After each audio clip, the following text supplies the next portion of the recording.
Yes, good news kutokea kwenye klabu ya wekundu wa Msimbazi Simba, na hii inahusiana na nyota wao wawili. Hapa namzungumzia mshambuliaji Jonathan Soa, lakini pia na kiungo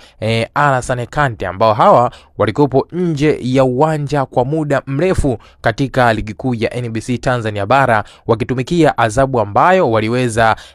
kupigwa na bodi ya ligi kufuatia utovu wa nidhamu ama kufanya vitendo visivyo vya kiungwana katika mchezo wa ligi kuu ya NBC Tanzania bara dhidi ya timu ya Azam FC. Wachezaji hawa mara baada ya ile dabi ya Mzizima kati ya wekundu wa Msimbazi Simba pamoja na timu ya Azam FC, waliweza kufanya vitendo visivyo vya kiungwana ama vitendo hatarishi kwa wachezaji wenzao, jambo ambalo bodi ya ligi kupitia kamati ya saa 72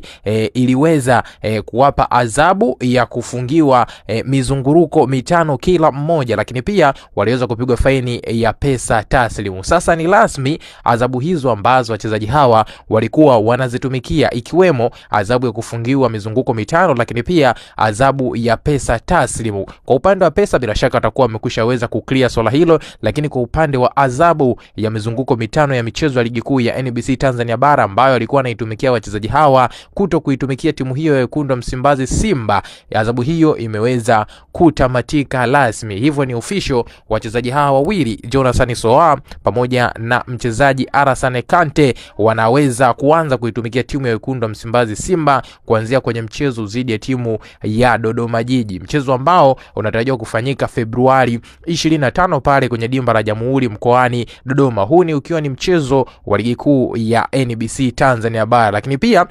kuanzia hapo wachezaji hao wataonekana, huenda tukaja kuwashuhudia kwenye ule mchezo wa dabi ya Kariakoo kati ya timu ya Yanga Sports Club dhidi ya timu ya wekundu wa Msimbazi Simba, ambapo